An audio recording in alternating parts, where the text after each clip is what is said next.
ऐका ना, केंद्र सरकार राज्य सरकारची भूमिका वेगळी आहे, ते त्यांचं काम करतायत. महानगरपालिका ही इथं असते. तुम्हाला आठवत असेल पत्रकार मित्रांनो, 1992 ते 2017 ह्या काळामध्ये पिंपरी चिंचवड महानगरपालिकेचा विकास करून मी दाखवला की नाही? त्यावेळेस मुख्यमंत्री हे वेगळे होते की नाही? ते जे पक्षाचे मुख्यमंत्री असायचे त्यांच्या विरोधात मी महानगरपालिका लढलो होतो की नाही? हो किंवा नाही सांग? हो हो.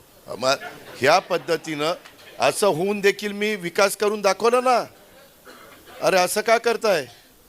त्याच्यामध्ये हिनं मगाशी जे सांगितलं राजकीय इच्छाशक्ती, पॉलिटिकल व्हील, हे त्या ठिकाणी पाहिजे. आम्हाला आहे ना उत्साह काम करायचा. अरे सकाळी 2 जणांना 6 ते 7, 7 ते 8 इंटरव्ह्यू देऊन इथं आलो तुझ्यासमोर. हा, अरे तो मोठा नेता आहे. मोठ्या नेत्याने छोट्या नेत्याला एकेरीच बोलायचं असतं. तुला माहिती नाही? आपण आपल्या मुलांना किंवा खालच्या गडी माणसाला अहो या बसा, पाणी आणून देता का हो, असं नाही. हे पाणी आणून दे. त्याच्यामुळं त्याला तो मोठा असल्यामुळं तो अजित पवार त्याला चिल्लर वाटतोय म्हणून तो एकेर उल्लेख करतो. हा, ते मागेच सांगितलं सारखं आळणी नाही. जे झालं ते झालं.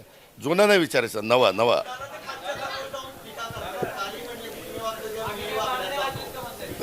हो का, ह्यामध्ये काय बोलायचं त्यांना बोलू द्या. आम्हाला विकास करायचा आहे. आम्ही उत्तम जाहीरनामा दिलेला आहे.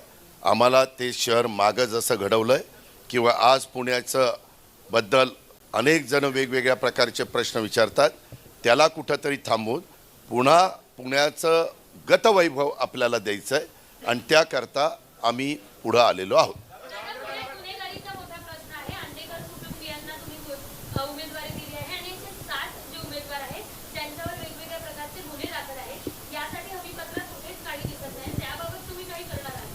त्याबाबत ही गुन्हेगारी कमी करण्याच्या करता आम्ही मनापासूनचा प्रयत्न करणार आहोत. सचिन